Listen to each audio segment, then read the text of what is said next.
Crônicas do Amanhecer. Por Feijão Centro Espírita Allan Kardec. Balneário Gaivota, 6 de fevereiro de 2019. Carta de Deus de Einstein é leiloada por 2,9 milhões de dólares. Uma carta escrita pelo físico alemão Albert Einstein em 1954 foi arrematada na terça-feira 04/12 por quase 2,9 milhões de dólares num leilão na Casa Christie's em Nova York.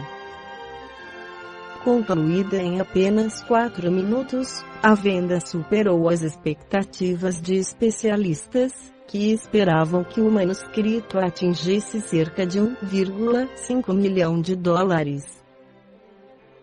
Essa carta particular, de uma franqueza notável, foi escrita um ano antes da morte de Einstein e permanece sendo a expressão articulada de modo mais completo de sua religiosidade e visões filosóficas, diz um comunicado da Christie's.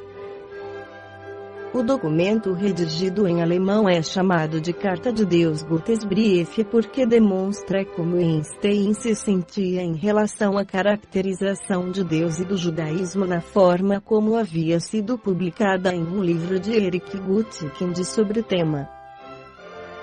Assim como Einstein, Gutkind era um judeu nascido na Alemanha que fugiu dos nazistas rumo aos Estados Unidos.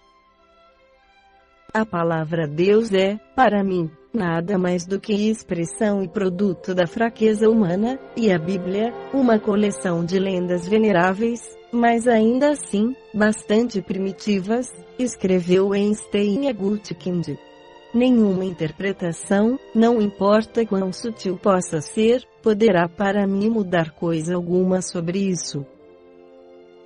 O livro de Gutkind Chose Life the Biblical Call to Revolt Escolha a Vida o chamado bíblico para a rebelião, em tradução livre, de 1952, caracteriza o judaísmo e Israel como entidades eticamente intocáveis. Em sua carta, Einstein diz que, ao mesmo tempo que se identificava como judeu, com orgulho de sê-lo, ele se sentia decepcionado com a religião, que chamou de superstição primitiva. Ele afirma não acreditar que, se Deus de fato existisse, ele fosse responder a preces individuais ou intervir diretamente em questões humanas. Ainda que fosse de uma família judia, Einstein tinha um pensamento sobre religião que foi moldado durante sua estada em Zurique, na Suíça, quando os livros do filósofo Baruch Spinoza caíram em suas mãos.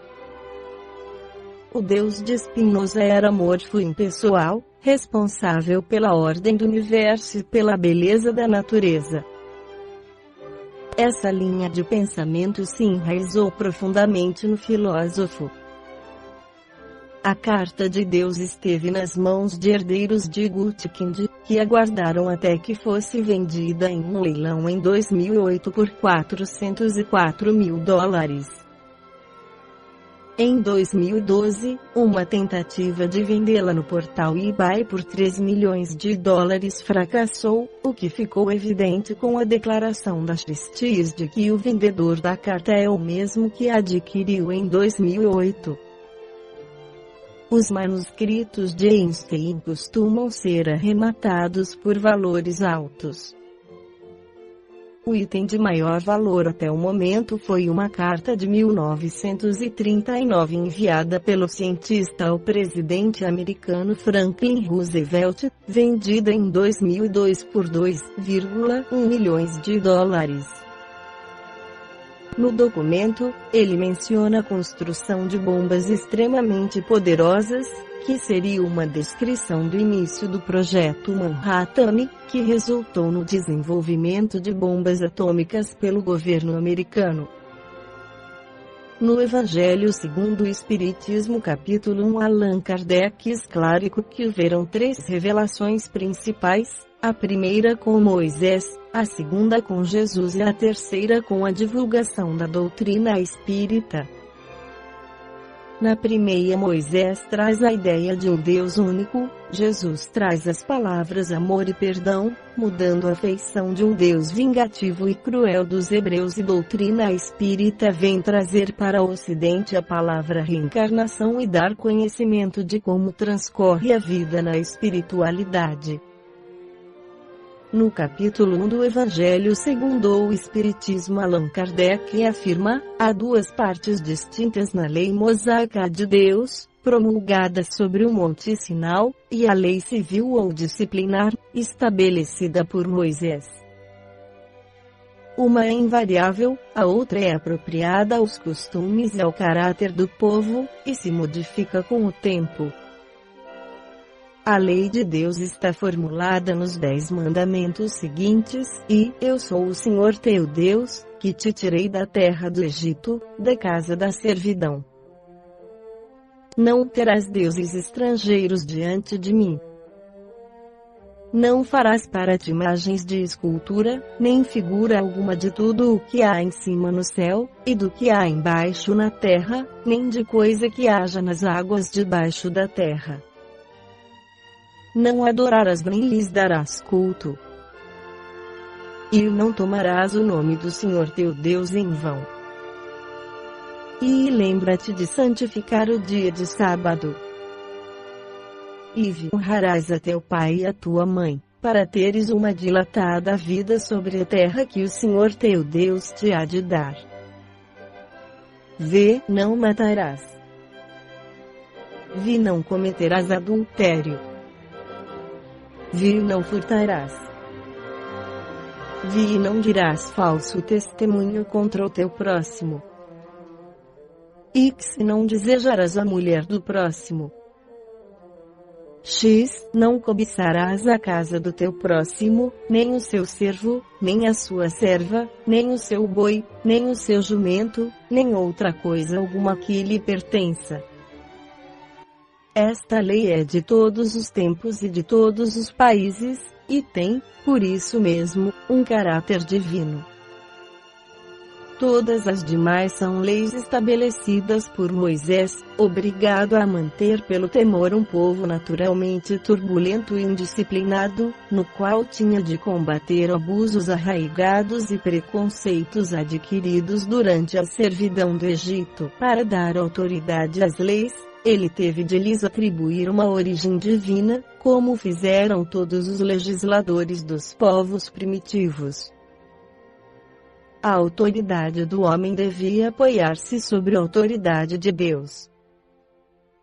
Mas só a ideia de um Deus terrível podia impressionar homens ignorantes, em que o senso moral e o sentimento de uma estranha justiça estavam ainda pouco desenvolvidos. É evidente que aquele que havia estabelecido em seus mandamentos não matarás e não farás mal ao teu próximo, não poderia contradizer-se, ao fazer do extermínio um dever.